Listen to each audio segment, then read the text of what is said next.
ஹரே கிருஷ்ணா கிருஷ்ணா கிருஷ்ணா ஹரே ஹரே, ஹரே ராமா ராமா ராமா ஹரே ஹரே.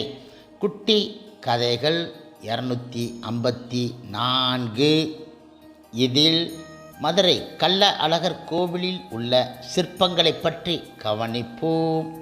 முன்பு ஒரு சமயம், அதாவது நமது புராதன நாகரிகம் படைத்த பாரத பூமியில் அதிநுட்பமான பலவித கலைகள் மிக பழங்காலந்தொட்டே சிறந்து இருக்கின்றன. உலகத்தின் மற்ற பாகங்கள் நாகரிகம் அடையாத காலத்தில் நம் நாடு நாகரிகத்தில் மிக உன்னத நிலைமை அடைந்து இருந்தது. இதற்கு போதுமான சாட்சி நமது மிக பழைய கோவில்களே. அவை இன்றளவும் நின்று நம் தொன்று நாகரிகத்தை உலகுக்கு பறைசாற்றுகின்றன. நம் கோவில்கள் பலவிதமான கலைகளுக்கு இருப்பிடமாகவும் கலைக்களஞ்சியங்களாக விளங்கி கொண்டு இருக்கின்றன. இத்தகைய கோவில்களில் நம் அழகர் கோவிலும் சிறப்பான ஒன்று. இந்த கோவிலில் சிற்ப சாஸ்திரம், கட்டிட சாஸ்திரம், வைத்திய சாஸ்திரம், நடனம், சங்கீதம், சித்திரம் முதலிய பலவிதமான கலைகளும் போற்றப்பட்டு வந்தன. ஆனால் இந்த கலைகளில் இப்பொழுதும் அழியாமல் தம் புகழ் பரப்பிக்கொண்டு இருப்பவை சித்திரமும் சிற்பமும் கட்டிட சாஸ்திரமுமே. மற்றவை காலப்போக்கில் மறைந்துவிட்டன. இவற்றை இப்பொழுது நாம் அநேகமாக எல்லா கோவில்களிலும் பார்க்கலாம். இந்த கோவில் நகரம் அழகாபுரி கோட்டை, இறையன் கோட்டை என்ற 2 கோட்டைகளை உடையது. இந்த இரண்டும் 100 ஏக்கர் நிலத்தில் இருக்கின்றன. பிரதான கோவில் இறையன் கோட்டையில் இருக்கின்றது. அழகாபுரி கோட்டையில்தான் நகரம் இருந்தது. இந்த கோட்டையை முன்பு ஆண்டவர் அல்லி அரசாணி அல்லது சித்திராங்கதை என்ற தவறாக சொல்லப்படுகிறது. உலூபி என்னும் நாகராணிதான் இதை ஆண்டாள். இவளை அர்ஜுனன் கல்யாணம் செய்து கொண்டான் என பாரதத்தில் இருக்கின்றது. இந்த மலை நாகர்கள் வாழ்ந்த மலை என்பதற்கு அடையாளமாக இன்றும் இங்கு நாகர் பூஜை பிரபலமாக நடக்கிறது. மலையில் எங்கும் நாகர் சிலைகள் அதிகமாக இருப்பதை இப்பொழுதும் பார்க்கலாம். அந்த கால கட்டிடக்கலையின் உறுதிக்கும் பெருமைக்கும் இது ஒரு அபூர்வமான அடையாளம். இந்த கோட்டைக்கு 4 பிரதான கோபுர வாசல்கள் இருக்கின்றன. தெற்கு மதிலில் உள்ள வாசல்தான் எல்லாவற்றிற்கும் முக்கியமானது. இதன் வழியாக உள்ளே போய் இடதுபுறத்தில் பார்த்தால் வடக்கு கோடியில் ஒரு பெரிய அற்புதமான கட்டிடம் தெரியும். அதுதான் திருமலை நாயக்கர் மண்டபம் என்பது. அதில் திருமலை நாயக்கர், அவரது ராணி, அவரது தம்பி முத்தியாலு நாயக்கர், அவர்களுடைய சிலைகள் தூண்களில் மிக அழகாக செதுக்கப்பட்டு இருக்கின்றன. இங்குள்ள திருமலை நாயக்கர் சிலைதான் மற்ற கோவில்களில் உள்ள சிலையை விட மிக அழகானது. இயற்கை உருவம் உடையது. சிற்ப சாஸ்திரத்தின் நுட்பமும் அழகும் முழுவதும் பொருந்தி உள்ளன. இந்த மண்டபத்திற்கு எதிரிலும் பெரிய தேர் நிலைக்கு மேற்கிலும் திருமலை நாயக்கர் அரண்மனை இருக்கின்றது. இது இப்பொழுது இடிந்து அழிந்து வருகிறது. இது ஒரு பிரம்மாண்டமான கட்டிடம். அழிந்த நிலையிலும் இது தன் பெருமையை காட்டி நிற்கின்றது. அழகாபுரி கோட்டையில் இருந்து உள்கோட்டைக்கு போக ராயகோபுரம் என்றும் இரண்யன் கோட்டை வாசல் என்றும் 2 வழிகள் உண்டு. ராயகோபுரம் என்பது ராமராஜ்ய நாயக்கர், திருமலை நாயக்கர் என்னும் 2 அரசர்களால் ஆரம்பிக்கப்பட்டது. தென்னாட்டில் இவர்கள் கட்டத் தொடங்கிய ராயகோபுரங்கள் மொத்தம் 96 என தெரிகிறது. ஆனால் இந்த கோபுரங்கள் ஒன்றும் கட்டி முடிக்கப்படவில்லை. இங்குள்ள ராயகோபுரம் மிக சிதைந்த நிலையில் இருக்கின்றன. ஆனால் அதிலும் பல அற்புதமான சிற்பங்கள் காணப்படுகின்றன. இந்த வாசல் இப்பொழுது மூடப்பட்டு விட்டது. இரண்யன் கோபுர வாசல்தான் இப்பொழுது போக்குவரத்துக்கு உபயோகிக்கப்படுகின்றது. இதன் வழியாக உள்ளே சென்றால் யானை வாகன மண்டபத்தை முதலில் பார்க்கலாம். இது முன் ஒரு காலத்தில் மிக பிரசித்தி பெற்று இருந்தது. பழைய காலத்தில் இது ஒருவேளை பலதேவன் அல்லது கண்ணன் சன்னதியாக இருந்து இருக்கலாம். வரிசையாக உள்ள தூண்களில் மகா விஷ்ணுவின் லீலைகள் பல இங்கு மிக அழகாக செதுக்கப்பட்டு இருக்கின்றன. பிரம்மோற்சவத்தில் யானை வாகனத்தன்று இங்கு பெருமாளுக்கு மண்டகப்படி நடக்கின்றது. இதை தாண்டி போனால் முதலில் 18ஆம் படி வருகின்றது. இதற்கு எதிரில் மேற்கு புறமாக ஒரு புஷ்கரணியும் பெரிய மேடு ஒன்றும் இருக்கின்றன. 18ஆம் படியை தாண்டி வண்டி வாசல் வழியாக உள்ளே போனால் எதிராஜன் முற்றம் என்னும் ஒரு பெரிய முற்றத்திற்கு வருகிறோம். இதன் பக்கத்தில் ராம களஞ்சியம், லட்சுமண களஞ்சியம் என்னும் 2 பெரிய கட்டிடங்கள் இருக்கின்றன. இவற்றில் முன்காலத்தில் தானியங்களை கொட்டி வைப்பார்கள். இப்பொழுது இவை சேதம் அடைந்து விட்டன. ஆனால் செப்பனிட்டு இவற்றை தண்ணீர் தொட்டிகளாக இப்பொழுது உபயோகிக்கின்றார்கள். எதிராஜன் முற்றத்தில் தெற்கில் கோடை திருநாள் மண்டபம் இருக்கின்றது. இதில் சித்திரை உற்சவத்தின் முதல் 3 நாட்கள் விழாக்கள் நடைபெறும். மற்ற சமயங்களில் அது சத்திரமாக உபயோகிக்கப்படுகின்றது. கோடை திருநாள் மண்டபத்தின் மேற்கில் மணவாள முனி சன்னதி இருக்கின்றது. இதன் மேற்கில் உடையவர் திருக்கச்சி நம்பி சன்னதிகள் இருக்கின்றன. மணவாள முனி சன்னதியின் கற்பக்கிரகம் இப்போது சேதம் அடைந்துவிட்டது. ஆகையால் விக்கிரகங்கள் கோவிலுக்குள் ஆழ்வார்கள் பக்கத்தில் வைக்கப்பட்டு இருக்கின்றன. வண்டி வாசலில் நுழைந்தவுடன் கண்ணை கவரும்படியாக எதிரில் தெரிவது கல்யாண மண்டபமே. இது ஒரு மிக அற்புத சிற்பச் சிறப்புள்ள இடம். இதில் நாயக்கர் காலத்து சிற்பக்கலையின் உன்னத தன்மையை பார்க்கலாம். இதில் கிழக்கு புற படி வழியாக ஏறினால் முதலில் அங்கே இந்த மண்டபத்தை கட்டிய 2 அரசர்களின் சிலைகள் நம் கண்ணை கவரும். இவர்கள் கிருஷ்ணப்பரும் விஸ்வநாதரும் ஆவர். இதில் உள்ள மற்ற சிலைகளின் அழகு மதுரை மீனாட்சி கோவிலில் உள்ள சிலைகளின் அழகையும் மிஞ்சுவதாக இருக்கிறது. அவற்றுள் முக்கியமாக பார்த்து ரசிக்க தகுந்தவை நரசிம்மருடைய 2 தோற்றங்கள், ஸ்ரீ கிருஷ்ணர், ரதி, மன்மதன், கருட வாகன விஷ்ணு, திருவிக்கிரமர், லட்சுமி, வராகர் முதலியவை. இந்த சிலைகள் நவ ரசங்களுக்கும் சிறந்த உதாரணங்களாக இருக்கின்றன. ஆனால் துரதிர்ஷ்டவசமாக அவற்றின் அங்கங்கள் துஷ்டர்களால் உடைக்கப்பட்டு இருக்கின்றன. இந்த மண்டபத்தை பிரிட்டிஷ்காரர்கள் பெயர்த்து எடுத்து கொண்டு போய் இங்கிலாந்தில் வைத்து கொள்ள வேண்டுமென திட்டம் இட்டு இருந்தார்களாம். ஆனால் அது கை கூடவில்லை. இந்த மண்டபத்தில் இருந்து கோவிலுக்குள் தொண்டமான் கோபுர வாசலின் வழியாக போக வேண்டும். இந்த கோபுர வாசல் நாயக்கர்களுக்கு முந்திய தொண்டமான் ஒருவனால் கட்டப்பட்டது. இதன் 2 பக்கமும் மிகவும் பெரிய அழகான துவார பாலகர்கள் செதுக்கப்பட்டு இருக்கின்றார்கள். பிறகு உள்ளே போனால் தங்கத்தால் செய்த துவஜ தம்பம் தெரியும். இதன் அடியில் அளவில்லாத பொக்கிஷம் புதைக்கப்பட்டு இருக்கிறதாம். இதன் இடதுபுறமாக திரும்பினால் ஆழ்வார்கள் சந்நிதி மண்டபம் இருக்கின்றது. இந்த கோவிலுக்கு முழுவதும் பொன் வைத்த சுந்தர பாண்டியன் என்னும் பாண்டிய அரசன் பெயரால் இங்கே ஒரு மண்டபம் இருக்கின்றது. இவன் இங்கு அழகிய மணவாளன் மண்டபத்தையும் திருமுத்தின் பத்தலையும் கட்டி பொன் வைத்தான். இப்பொழுது சுந்தர பாண்டியன் கட்டிய மேட்டு கிருஷ்ணன் கோவில் என்று ஒன்றும் ஒன்று. சுந்தரபாண்டியன் மண்டபம்தான் இப்பொழுது முக்கிய உற்சவ மண்டபம். இங்கிருந்து தான் அலங்கரிக்கப்பட்ட உற்சவர் புறப்படுவார்.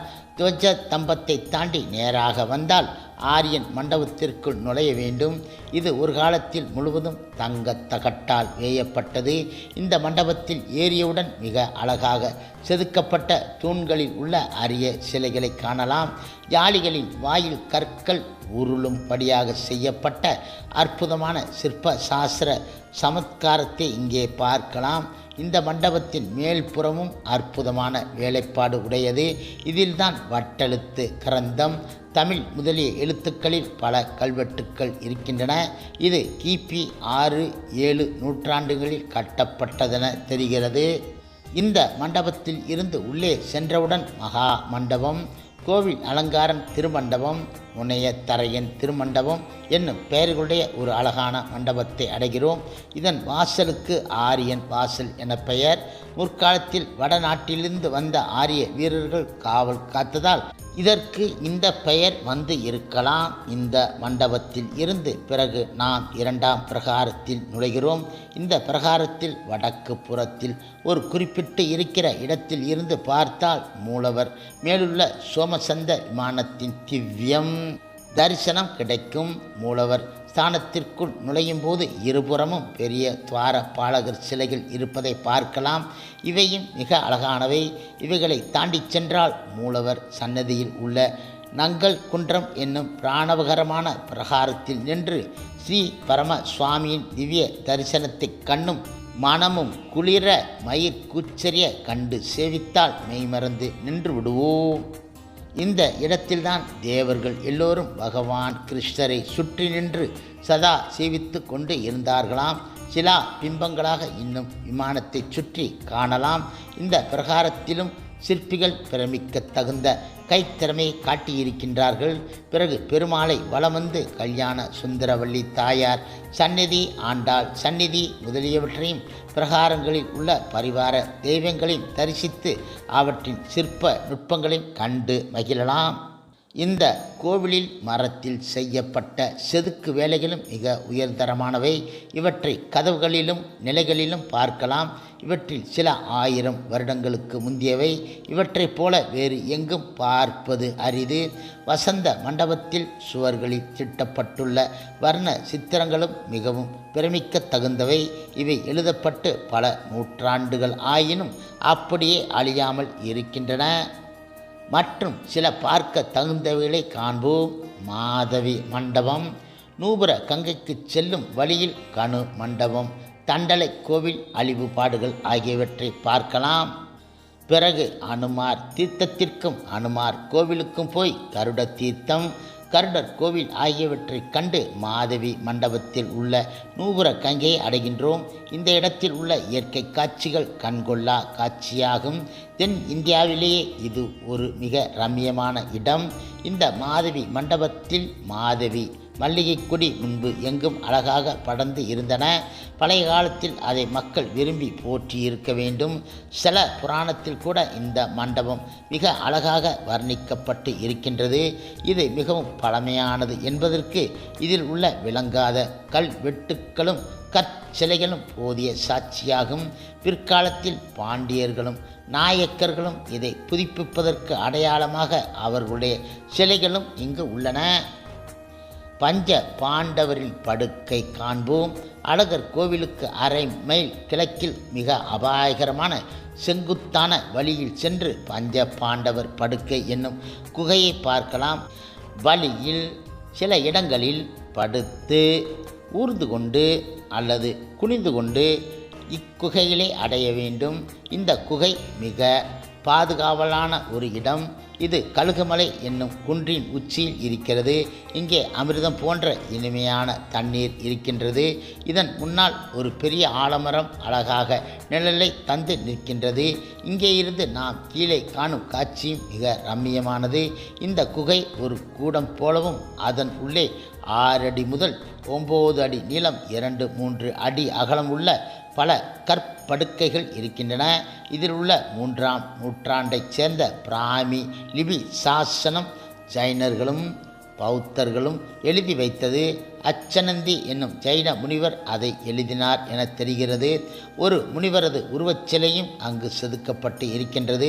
இந்த குகையை ஜைன முனிவர்கள் தாங்கள் வசிப்பதற்காகவும் தவம் செய்வதற்காகவும் ஏற்படுத்தி கொண்டார்கள். இதற்கும் பஞ்சபாண்டவர் படுக்கை என பிற்காலத்தில் எப்படியோ பெயர் வந்துவிட்டது. அடுத்ததாக தீர்த்தங்கள் பற்றி கவனிப்போம். அழகர் கோவிலில் இருந்து வடக்கு வாசல் வழியாக மலைமேல் 2 மைல் தூரம் சென்றால் நூபுரகங்கை தீர்த்தத்தை அடையலாம். அதன் உற்பத்தி இடம் கண்ணுக்கு தெரிவது கிடையாது. அதன் தீர்த்தம் யானை துதிக்கை போல் பருமனாக கோமியின் வழியாக மாதவி மண்டபத்தில் வருவதைத்தான் நாம் பார்க்கின்றோம். இந்த தீர்த்தத்தில் இரும்பு சத்தும் தாமிர சத்தும் அதிகம் இருப்பதாக தெரிகிறது. இது சில நோய்களை தீர்க்கும் குணமுடையது. இந்த தீர்த்தம் தெற்கு நோக்கி பாயும்போது சிலம்பாரி என பெயர் பெற்று அழகர் அல்லது சுந்தரராஜரின் அடிகளை வருடிக்கொண்டு கடைசியாக ஏரிகளில் நிறைந்து வயல்களுக்கு பாய்ச்ச உதவுகின்றது. இதன் சுவை மிக இனிமையானது. ஆகையால் இது பழைய நூட்களில் தேன் ஆறு என சொல்லப்படுகின்றது. இதன் மற்ற மகத்துவங்களையும் சாண பலன்களையும் முன்பே கண்டோம்.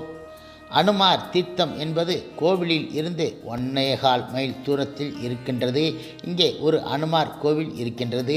இதற்கு சற்று மேலே கருட தீர்த்தம் கருடர் கோவில் இரண்டும் இருக்கின்றன.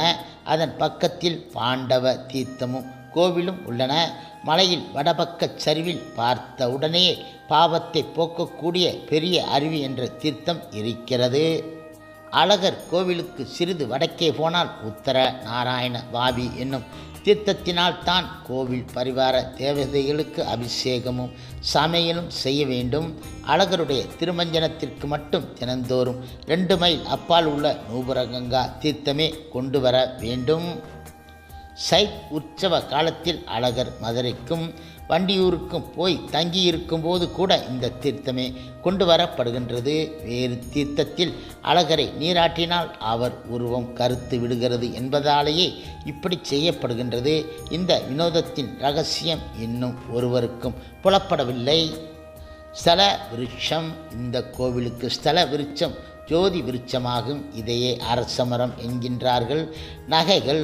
இந்த கோவிலில் உள்ள நகைகளின் மதிப்பு சுமார் 2-3 லட்சம் ஆகும். அற்புதமான நகைகள், பழமையானவை.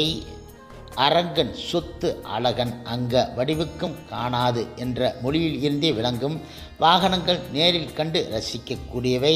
தங்கம் வெள்ளி தந்தங்கள் ஆனவை மற்றும் குருகுலம், கனகாட்சி சாலை, மாலை கிணறு பார்க்க தகுந்தவை. பிரார்த்தனை பற்றி காண்போம். பிரார்த்தனைகள் பலதரப்பட்டவை. அலங்காரத்துடனும் பல வேஷங்களுடனும் பீச்சாங்குழல், நெருப்பு பந்தம், சாட்டை அடிப்பு முதலியவை நம்மை ஆச்சரியத்துக்குள்ளாக்கும். 18ஆம் படியில் நேர்த்திக் கடனுக்காக தொட்டில் இடுதல், சந்தனக்குடம் எடுத்தல் முதலியவைகள் மிகச் சிறப்பாக நடந்து வருவது குறிப்பிடத்தக்கது. ஹரே கிருஷ்ணா ஹரே கிருஷ்ணா கிருஷ்ணா கிருஷ்ணா ஹரே ஹரே, ஹரே ராமா ராமா ராமா ஹரே ஹரே.